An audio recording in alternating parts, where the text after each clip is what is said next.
Hello, and welcome to the world's first blindfolded review of your resume. I've got it right here. Well, actually, they're just blank pieces of paper, but let's pretend this is your resume. I can give you feedback on it. Are you ready? Number one, your introduction, your opening piece is weak and lacks differentiation. Number two, your resume is interesting. It's a good list of actions, but actually you're missing the point in terms of your work experience. Number three, your resume is both too long and, well, too long on words and too short on quality. And number four, you've written your resume in a way that you think makes sense for you, while completely ignoring that your resume is going to go through a recruitment process and it has to work on many levels.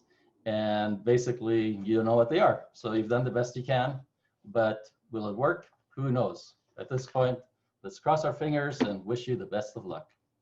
So I could just rudely point out the things that aren't working with the resume, but I'm actually going to explain to you what you can do to make it a lot better. So who am I? Well, first of all, it's not even a blindfold. I don't own blindfolds, but my name is Clifford Wessel. I'm an integral career coach, and I'm amongst the top 2-3 most recommended career coaches on LinkedIn. So I've seen a lot of resumes, probably somewhere close to 10,000, and I might know what I'm talking about. The odd thing that I noticed several years ago is that every time I meet a new client, they show me the resume, I always give them the same feedback. And you'd think, wow, like I'm totally checked out, I hate my job, I'm totally bored, and I'm just phoning it in. But no, honestly, I'm reading the resumes, paying attention to all the words they have carefully, crafted and put together. And out of no fault to them really, because nobody has shown them a better way.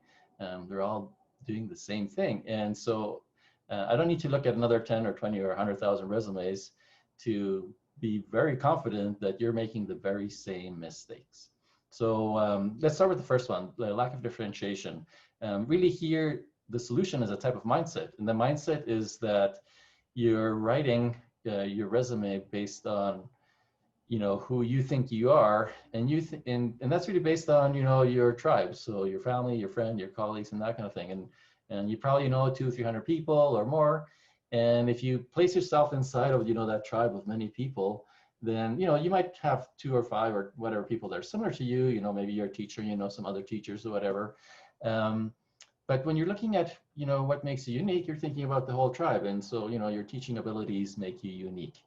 But really, when you're applying for a job, what you should be thinking about is that you should place yourself in a room with 200 teachers with your education, your experience, and your background, and now what differentiates you. So that's a big difference. It's one most people get wrong. I would say 99.9% of the resumes I've seen so far. I'd love to see more better resumes, that's for sure. Anyways, moving on to point number 2, your work experience, informing people. So this is great, this is logical, you're telling them what you've done, they're hiring you to do things, and you're telling them, hey, I've done the things you want me to do, so yay for you, that's great. But really, informing is really the bottom of, the barrel of, what you could be achieving with your resume. A much better outcome would be to impress them with what you've done. And I'd say, to be fair, probably 50% of the clients that I've worked with, the resumes I've looked at, yeah, they have done impressive things. But now the next level really is, can you interest the person? And really, the only function your resume has is to get you an interview. So unless you interest the person in meeting you and interviewing you, your resume didn't get you there. And the optimum, the ultimate, you don't have to really strive for this, but I think it's an interesting question to put out there, is, are you actually inspiring the reader? And if you think of the most successful people in life, they're inspiring, damn inspiring. Think about the people that inspire you, right? What kind of sensations do they create in you? I'm going to predict that people that inspire you are people that are in some way or another speaking to your soul. They're giving you hope, no matter how bad your life is, or no matter how bad the news is, or no matter what calamities are going on around us. And it's 2020, so there has been calamities and ongoing strife and issues. But people are inspiring, they give us hope. They let us know that there's people out there fighting the good fight, and they inspire us to fight the good fight and save the world. And I think in some small way, making resumes more interesting and more inspiring would be one small contribution I could make to bettering the world. So there you go. Number 3, your resume is too long, and it's too long in words really, and too short in quality. So sometimes people hear this feedback, oh, your resume has to be short. So they just take, you know, what for me is really boring writing. You know, they take 4 boring pages and squish them into 2 boring pages. And again, I know I'm being very direct and cruel and uncouth and a horrible, horrible career coach. But I really want to make this, you know, a short video. Usually I spend an hour reviewing people's resumes, and I think they would say I'm pretty kind and understanding and helpful, but I don't want to spend an hour in a video. So I'm just going to tell you, you know, really the dirty, raw, unedited truth. And so most resumes are too long. It's like every time I see a resume, it's just too long. And really it's not focusing energy in the right areas. And you know, and all 3 of these really, or especially the last one, can be related to or connected to the 4th problem. And the 4th problem is that you've written your resume with you in mind. So you're taking the best things you've heard about resume, and you know, you've gotten bits here. Somebody reviewed your resume maybe in college or in university, or you know, this recruiter or this HR person or your family member or whatever, your teacher, your coworker, your old boss, whatever. And so you've been gleaning all these pieces of information and kind of concocting your own formula of what works. And you think you'd be a very unique formula, but everybody somehow has ended up with the exact same formula and is doing the exact same boring things. And here's another important point, you know, like creating a visually dynamic infographic type resume that's visually stunning isn't the answer.